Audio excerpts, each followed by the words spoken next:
যুক্ত আছি আমি জহিরুল ইসলাম মামুন, কলমাকান্দা পরিবার থেকে। আমার সাথে আছেন সময় টিভি সাংবাদিক আলপনা আপা। তো কথা বলছি আজ আপার সাথে।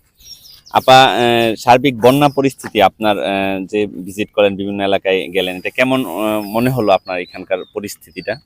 ধন্যবাদ আপনাকে। তো আমি যেটা দেখলাম এবং সেই ভোরবেলা থেকে এসছি যে এখানকার যে নিম্নাঞ্চলগুলো, সেই জায়গাগুলো যে নিচু নিচু এলাকা এবং এই যে উদ্দাকালী নদীর পার্শ্ববর্তী যে জায়গাগুলো এবং এই যে মনতলা, ঈশ্বরপুর, কেশবপুর থেকে শুরু করে সকল জায়গারই নিচু এলাকাগুলো সবগুলোতে পানিতে টইটম্বুর হয়ে গেছে। এবং এমনকি যে দেখলাম যে মানুষগুলো বাড়িঘর ছেড়ে ছেড়ে চলে যাচ্ছেন, খুবই দুর্বিষহ এটা। এবং গত কয়েক বছর যাবৎ দেখা যাচ্ছে যেরকম ঢলের পানি আসলেই এই কিছু জায়গা আছে যে এই জায়গাগুলো তলিয়ে যায় পানিতে, এবং মানুষের যে চলাচল, এই দোকানে যাবে বা কোথাও কিছু আনতে যাবে, তখন হয় নৌকা ছাড়া বা পানিতে নেমে তাদেরকে যেতে হয়, ভিজে যেতে হয়। এই যে একটা দুঃসহনীয় ঘটনা, এটা আসলে খারাপ লাগে আমাদের। বারবার আমরা বলি, দেখি, কিন্তু তারপরেও আমাদের কাছে আসলেই কষ্টদায়ক।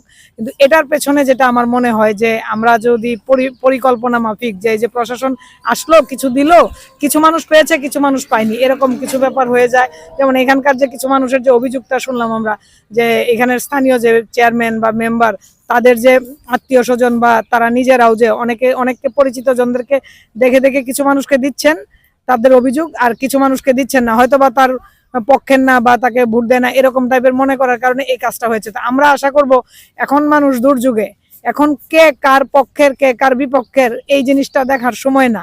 এই জিনিসটা দেখলে মানুষের জন্য দাঁড়ানো হবে না। সরকার দিচ্ছে, সরকার জনগণের, আর জনগণের জন্যই সরকার এই বরাদ্দগুলো দিচ্ছে, সেটা যতটুকুই হোক। একটা মানুষ সারাদিন রান্না করতে পারবে না, সে যদি শুকনা খাবারটা খায়, আরেকজন এই দিয়ে গেছে বা একটা ঘরে খাচ্ছে, তার ঘরে যদি না পায়, তাহলে এটা আসলে কষ্টকর। এই জায়গাগুলি আমাদের, আমি মনে করব যে এখানকার যে উনি দক্ষতার সাথে এগুলো দেখবেন এবং যার যার বাড়ি একেবারে পাচ্ছে না, সেখানে দেখে দেখে গিয়ে দিয়ে আসবেন উনার লোকজন দিয়ে। এই জায়গাটা আমরা নিশ্চিত করতে চাই। আপা, আরেকটা বিষয় জানা ছিল যে কি পরিমাণ মানুষ পানিবন্দী আছে বলে? এটা আসলে এখন এইভাবে গণনা করা বা সংখ্যাটা খুবই কঠিন, কারণ বিভিন্ন জায়গায় নতুন নতুন করে জায়গায় মানে পানিবন্দী হচ্ছে, আবার কিছু কিছু জায়গা থেকে পানি সরে যাচ্ছে। তো এই যে মানে একদম একুরেট ফিগারটা যেটা, এটা একটু মানে কষ্টসাধ্য। কিন্তু অনেকগুলা গ্রামের আমি যেটা দেখেছি, বেশ কিছু গ্রাম আমার কাছে এখানকারই মনে হয়েছে। আমি যে 5-7টা গ্রাম শুধু এই এলাকা দিয়েই গেলাম, এখানেই শুধু 5-7টা পেয়েছি। বরখাপন পেয়েছি, নাজিরপুর পেয়েছি, পাঁচকাটা পেয়েছি। তো আমরা যদি এভাবে ধরি, তাহলে আমার মনে হবে যে অর্ধশতাধিক গ্রামের মানুষ এই পানিবন্দী আছে। মানে এটা বৃষ্টির পানিও জমেছে, ঢলের পানিও জমেছে। মানে পানিবন্দী কথার অর্থ যে অনেকের ঘরে উঠে গেছে এরকম না, অনেকের উঠান পর্যন্ত পানি, বারান্দা পর্যন্ত পানি, বা চলাচল করতে পারছে না, এটাও কিন্তু পানিবন্দী, এটাও কিন্তু এই সমস্যা। তো একটা জিনিস আমি বলতে চাই, সেটা হচ্ছে যে এই যে পরিকল্পনা নেই দীর্ঘমেয়াদী, এই যে নদীগুলো ভরাট হয়ে যাচ্ছে, নদীগুলোর নাব্যতা কমে গেছে, এবং যে জলাশয়গুলো যেগুলোতে পানির ধারণ ক্ষমতা নেই। এখন আমরা আগেও দেখেছি, আগেও ঢল ছিল, এখনো ঢল আছে, এবং আগেও বৃষ্টি ছিল।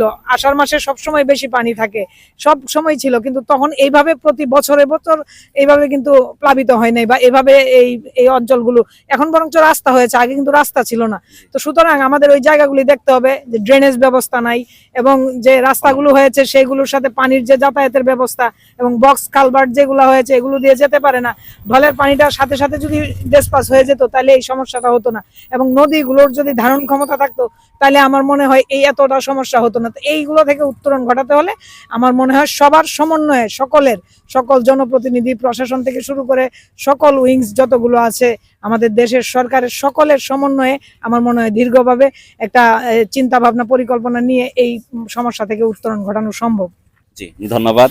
আসলে আলপনা আপা তার তথ্যপত্র সহ যথেষ্ট যুক্তিসঙ্গত ভাবে আমাদের এই সমস্যাগুলি নিরসনের জন্য উনি আপনাদের কাছে তুলে ধরেছেন।